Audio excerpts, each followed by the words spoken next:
السلام علیکم ورحمۃ اللہ۔ بنی اسرائیل کا ایک آدمی جس کا نام نسوح تھا، ایک عورت نما آدمی تھا، باریک آواز، بغیر داڑھی اور نازک اندام مرد۔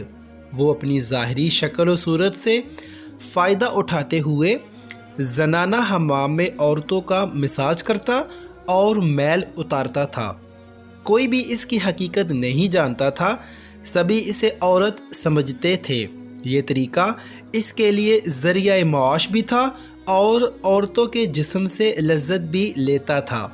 کئی بار ضمیر کے ملامت کرنے پر اس نے اس کام سے توبہ بھی کر لی، لیکن ہمیشہ توبہ توڑتا رہا۔ ایک دن بادشاہ کی بیٹی حمام گئی۔ حمام اور مساج کرنے کے بعد پتہ چلا کہ اس کا گراں بہا گوہر یعنی موتی یا ہیرا کھو گیا ہے۔ بادشاہ کی بیٹی نے حکم دیا کہ سب کی تلاشی لی جائے۔ سب کی تلاشی لی گئی، ہیرا نہیں ملا۔ نسوح رسوائی کے ڈر سے ایک جگہ چھپ گیا۔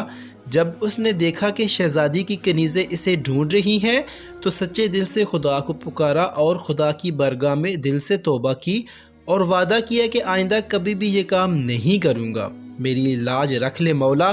دعا مانگ ہی رہا تھا کہ اچانک باہر سے آواز سنائی دی کہ نسوح کو چھوڑ دو، ہیرا مل گیا ہے۔ نسوح نم آنکھوں سے شہزادی سے رخصت لے کر گھر آ گیا۔ نسوح نے قدرت کا کرشمہ دیکھ لیا تھا اور اس نے ہمیشہ کے لیے اس کام سے توبہ کر لی۔ کئی دنوں سے حمام نہ جانے پر ایک دن شہزادی نے بلاوا بھیجا کہ حمام آ کر میرا مساج کرے، لیکن نسوح نے بہانہ بنایا کہ میرے ہاتھ میں درد ہے، میں مساج نہیں کر سکتا ہوں۔ نسوح نے دیکھا کہ اس شہر میں رہنا اس کے لیے مناسب نہیں ہے، سبھی عورتیں اس کو چاہتی ہیں اور اس کے ہاتھ سے مساج لینا پسند کرتی ہیں۔ جتنا بھی غلط طریقے سے مال کمایا تھا سب غریبوں میں بانٹ دیا اور شہر سے نکل کر کہیں میل دور ایک پہاڑی پر ڈیرا ڈال کر اللہ کی عبادت میں مشغول ہو گیا۔ ایک دن اس کی نظر ایک بھینس پر پڑی جو اس کے قریب گھاس چر رہی تھی۔ اس نے سوچا کہ یہ کسی چرواہے سے بھاگ کر یہاں آ گئی ہے، جب تک اس کا مالک نہ آ جائے تب تک میں اس کی دیکھ بھال کر لیتا ہوں۔ لہٰذا اس کی دیکھ بھال کرنے لگا۔ کچھ دنوں بعد ایک تجارتی قافلہ راستہ بھول کر ادھر آ گیا، جو کہ سارے پیاس کی شدت سے نڈھال تھے۔ انہوں نے نسوح سے پانی مانگا۔ نسوح نے سب کو بھینس کا دودھ پلایا اور سب کو سیراب کر دیا۔ قافلے والوں نے نسوح سے شہر جانے کا راستہ پوچھا۔ نسوح نے ان کو آسان اور نزدیکی راستہ دکھایا۔ نسوح کے اخلاق سے متاثر ہو کر تاجروں نے جاتے ہوئے اسے بہت سارا مال بطور تحفہ دیا۔ نسوح نے ان پیسوں سے وہاں کنواں کھدوا دیا۔ آہستہ آہستہ وہاں لوگ بسنے لگے اور عمارتیں بننے لگی۔ وہاں کے لوگ نسوح کی بڑی عزت اور احترام کی نظر سے دیکھتے تھے۔ رفتہ رفتہ نسوح کی نیکی کے چرچے بادشاہ تک جا پہنچے۔ بادشاہ کے دل میں نسوح سے ملنے کا اشتیاق پیدا ہوا۔ اس نے نسوح کو پیغام بھیجا کہ بادشاہ آپ سے ملنا چاہتے ہیں، مہربانی کر کے دربار تشریف لے آئیں۔ جب نسوح کو بادشاہ کا پیغام ملا، اس نے ملنے سے انکار کر دیا اور معذرت چاہی کہ مجھے بہت سارے کام ہیں، میں نہیں آ سکتا۔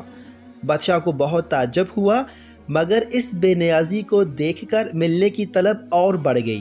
بادشاہ نے کہا کہ اگر نسوح نہیں آ سکتے تو ہم خود اس کے پاس جائیں گے۔ جب بادشاہ نسوح کے علاقے میں داخل ہوا، خدا کی طرف سے ملک الموت کو حکم ہوا کہ بادشاہ کی روح قبض کر لے۔ چونکہ بادشاہ بطور عقیدت مند نسوح کو ملنے آ رہا تھا اور رعایا بھی نسوح کی خوبیوں کی گرویدہ تھی، اس لیے نسوح کو بادشاہ کے تخت پر بٹھا دیا گیا۔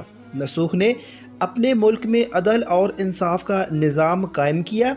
وہی شہزادی جسے عورت کا بیس بدل کر ہاتھ لگاتے ہوئے بھی ڈرتا تھا، اس شہزادی نے نسوح سے شادی کر لی۔ ایک دن نسوح دربار میں بیٹھا لوگوں کی داد رسی کر رہا تھا کہ ایک شخص وارد ہوا اور کہنے لگا کہ کچھ سال پہلے میری بھینس گم ہو گئی تھی، بہت ڈھونڈا مگر نہیں ملی، برائے مہربانی میری مدد فرمائے۔ نسوح نے کہا کہ تمہاری بھینس میرے پاس ہے، آج جو کچھ میرے پاس ہے وہ تمہاری بھینس کی وجہ سے ہے۔ نسوح نے حکم دیا کہ اس کے سارے مال اور دولت کا آدھا حصہ بھینس کے مالک کو دیا جائے۔ وہ شخص خدا کے حکم سے کہنے لگا، اے نسوح جان لو نہ میں انسان ہوں اور نہ ہی وہ جانور بھینس ہے، بلکہ ہم 2 فرشتے ہیں، تمہارے امتحان کے لیے آئے تھے۔ یہ سارا مال اور دولت تمہارے سچے دل سے توبہ کرنے کا نتیجہ ہے۔ یہ سب کچھ تمہیں مبارک ہو۔ وہ دونوں فرشتے نظروں سے غائب ہو گئے۔ اسی وجہ سے سچے دل سے توبہ کرنے کو توبۃ النصوح کہتے ہیں۔ تاریخ کی کتب میں نصوح کو بنی اسرائیل کے ایک بڑے عابد کی حیثیت سے لکھا گیا ہے۔ کتاب مثنوی معنوی دفتر پنجم انوار المجالس صفحہ نمبر 432 پر۔ نصوح رزق کمانے کے لیے اللہ کا ناپسندیدہ کام کیا کرتا تھا۔ جب وہ کام اللہ کے خوف کی وجہ سے چھوڑا تو اللہ تبارک و تعالیٰ نے رزق کے اسباب پیدا فرما دیے اور بادشاہت تک عطا کر دی۔ حرام طریقے سے لذت حاصل کرنا چھوڑا تو اللہ تبارک و تعالیٰ نے نکاح میں شہزادی دے دی۔ اللہ تعالیٰ ہم سب کو توبہ کرنے کی توفیق عطا فرمائے۔